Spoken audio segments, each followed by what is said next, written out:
What up? Facebook, YouTube, Twitter, Mr. Prince or SoundCloud, SoundClick. It's your boy Tone202.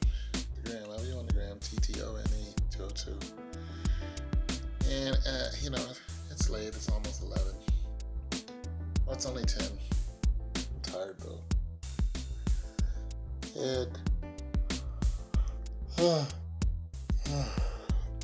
This whole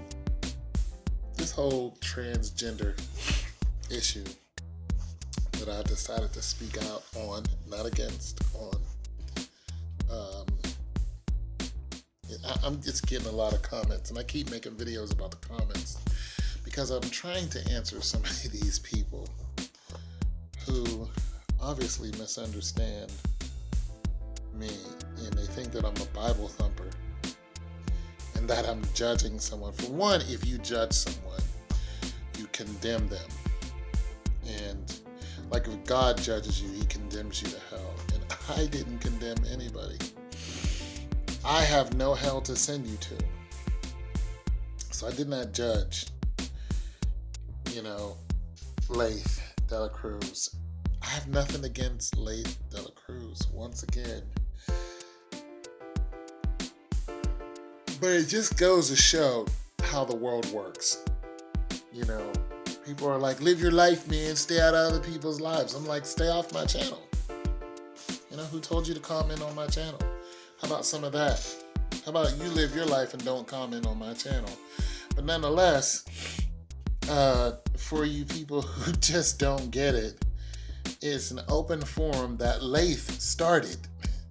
He wasn't talking to me. He was talking to anybody who wanted to watch his videos to try to understand what Laith is going through. I didn't find Laith and start talking about Laith, just because he was on the internet and doing whatever. Laith has a YouTube channel in which he openly talks about his operations and what he has to do and how he still has to work out and how he's still sore and all this other stuff. Laith started the conversation. I jumped into the conversation. That's what happened. I didn't jump into the conversation and condemn Laith for a sex change. I do bring up the Bible because I'm a strong believer in the Bible, and people are like, well, you believe in the Bible, the same thing that that helped you keep in slavery.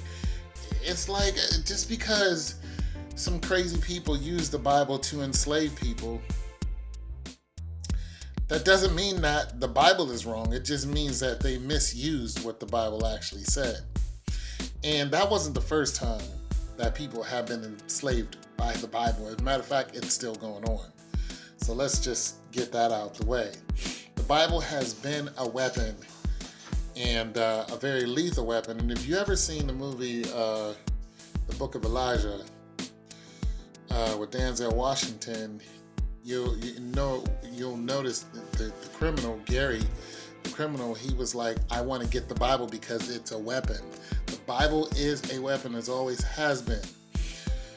So yeah, my people were enslaved because of the Bible, but they were also enslaved because of a lot of other reasons.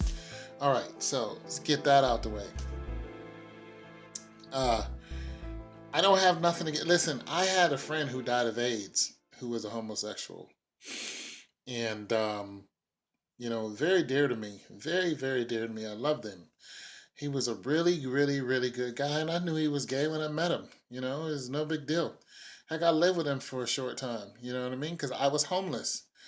And, he was like, look, man, crash on the couch. I crashed on the couch for about a week or two till I got myself a little apartment. I was homeless because I moved from one place to another, and I had lost my job. So I moved from one city to another, lost my job. Everything went downhill. Anyways, got back on my feet.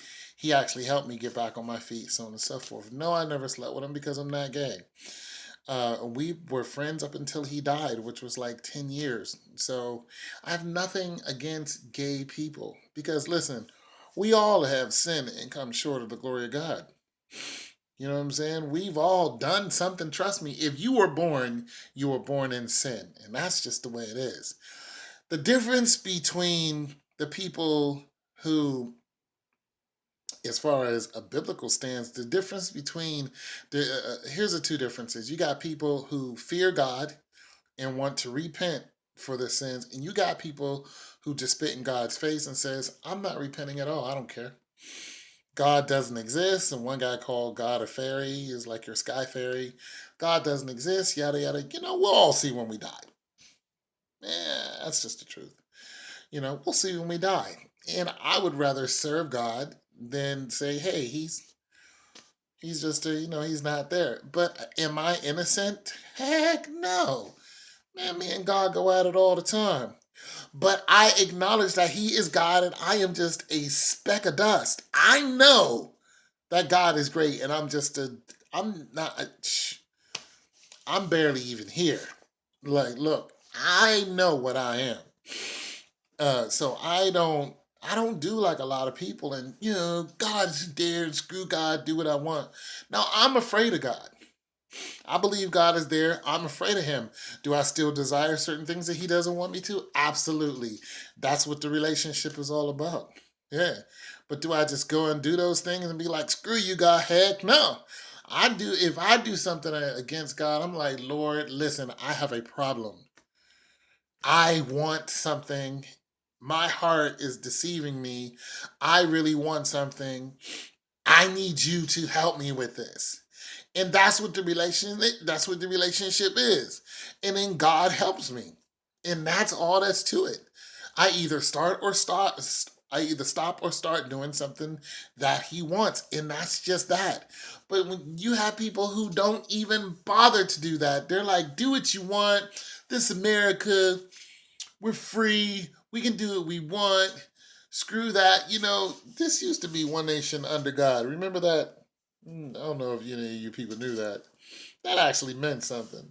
One nation under God, indivisible, with liberty and justice for all.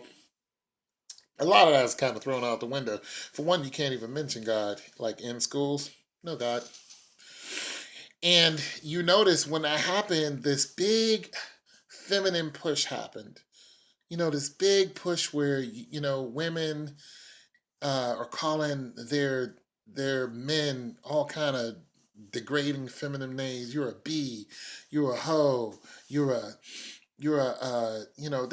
just feminize them. You have these rappers who are dressing feminine. You have this big LGBT community push, and for everybody to get on board with the program. Like, you better accept us. And some of them are elitist. Like, we're better than you because we're homosexuals. Like, how did that happen?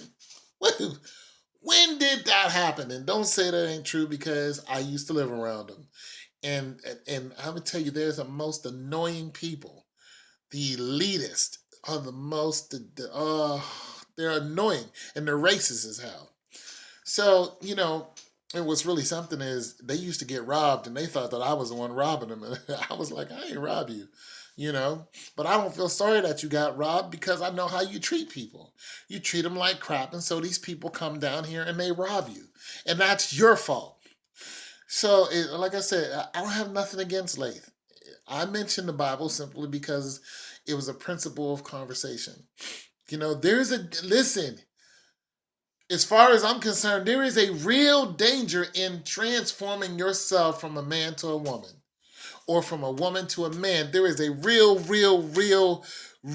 permanent danger in that. Biblically. You people can come against me all you want as far as the Bible is concerned. But that isn't going to change what the word says.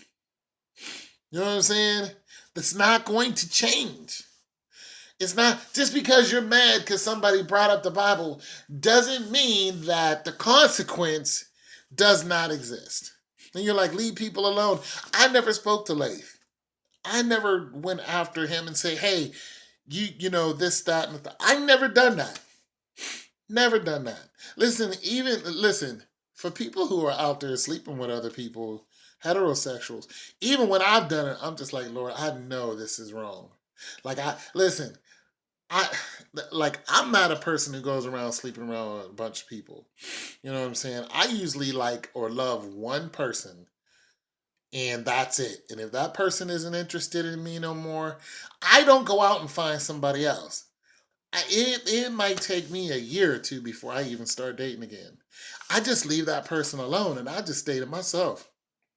I'm not one of those people who have to have somebody in my life. If I love somebody and I show them love and all of a sudden they're just like, screw you, I don't want nothing to do with you. I'm just like, okay, then I just sit on my couch and chill, get in front of my computer, and just chill out, and do me. I'm not one of those people who has to have attention. I don't. I'm one of those people who are content being by themselves. So, like, what I'm saying is, there we are all committing sins. The art of life, according to God, is to live without sin, is to get it out of your life. I am not saying that De La Cruz is a sinner. I'm saying that with the transgender population growing, it is a movement that the Bible talks about. With the LGBT and the feminization of men and this whole woman's push, there's all biblical timing to that. That is what I'm saying. So I refer back to the Bible because the Bible talks about how all this is going to happen. You know what I mean? So that's where I was going with that. But I'm not bothering that person. I'm not telling them that something's going to happen to them because I got my own life to live. You know what I'm saying? All I'm saying is that I started to get into the conversation because I wanted to know more about individuals who do this and to understand it because it's there's so many people who are doing this now. Bruce Jenner, I mean, good grief. You know what I'm saying? There's so many people who are doing that. And, I've met some people who are, who strongly consider that. And, we have these, conversations.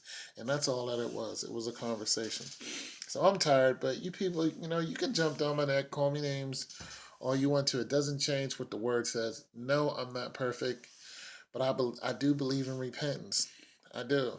And as far as De La Cruz is concerned, that's between him and God.